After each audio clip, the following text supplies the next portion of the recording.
Perkara yang dibincangkan adalah mengikut keperluan, kerana yang sedang berlaku ni pun orang hilang kerja, orang susah dapat kerja, kedatangan teknologi AI, orang dah mula decline ni maksudnya tak persediaan mereka yang berusia, yang saya panggil istilah dia the lousy 40s, yang sedang bersiap sedia untuk kehilangan pekerjaan adalah begitu tinggi pada kadar setahun, 2 tahun, 3 tahun. Jadi saya nak bincanglah dengan tuan-tuan hari ini tentang apa yang impak yang terbesar yang akan dialami oleh kumpulan pengurusan adalah kenapa kita gagal berubah.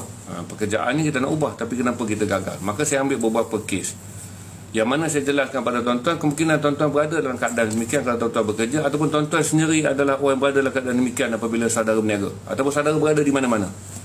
Kesan yang paling besar apabila kita nak buat migrasi dan kita ni berpasukan, macam saya tak susah sebab saya seorang.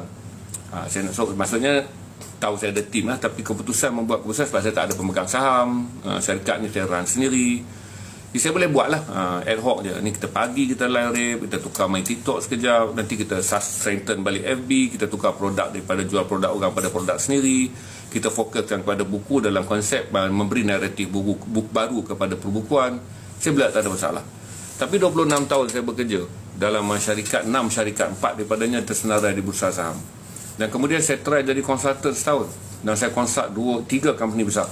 Dan kesemua consultation ni tak berjaya kerana saya nak bincang hal hari ni. Yang bila saya cakap tentang the sleeping 35 dan juga the lousy 40, ramai orang inbox saya dekat biru, cakap kata apa yang saya sedang perkatakan itulah dilema utama mereka. Dan lepas tu kawan-kawan saya yang kebetulan dia tengok saya ada dekat TikTok, dia masuk kan, call. Tadi kami berbual 1 jam 20 minit. Saya kata saya tak larat ni, saya nak tidur sebab saya baru habis live, nantilah kita jumpa. Kerana saya cerita dekat tuan-tuan, apabila kita nak buat perubahan yang sangat besar, terutama dalam migrasi di mana saya sebutnya, kita rasa kita berada dalam satu keadaan yang kita dah tak boleh stay. Dalam konteks ni saya sentuh tentang kerjaya. Kita tak boleh stay ni. Kita tak boleh stay sebab apa? Satu, kalau kita stay dalam pekerjaan, kita dah ada tekanan.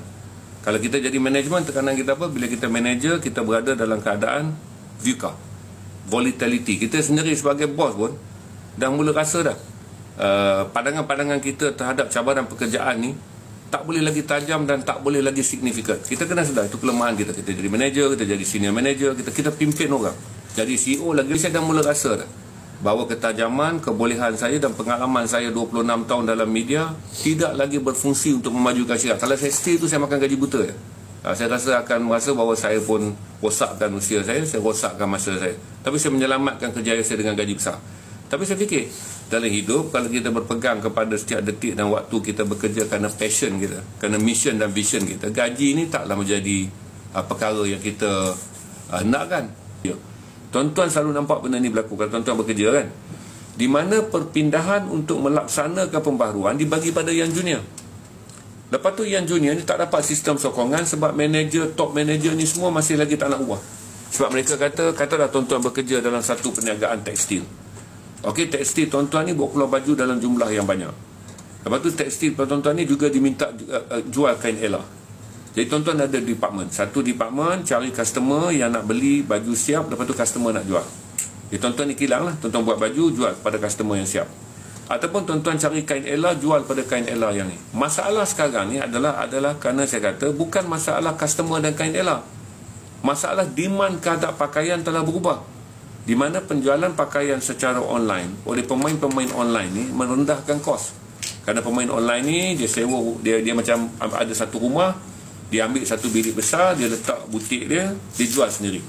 Dia ambil terus pada pembekal RM30, dia jual RM100. Dia dapat jual satu hari 10 live pun gaji dia dah 300. Dan modal operasi dia rendah kerana dia pasang wifi, dia pakai ni je. Dia pun bercakap 300, kemudian dia kerja 20 hari dia dapat 6,000. Itu rendah kalau dia jual 10 live. Saya kata saya pernah lihat satu kakak, viewer dia 198 je, tapi dia jual 27 live.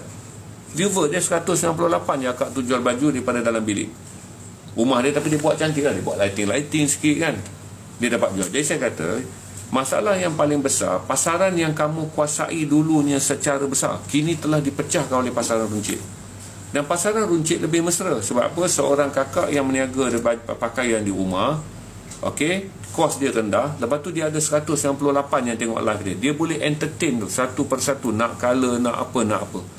Sedangkan perniagaan yang sangat besar, kamu tak boleh bagi customer service yang bagus.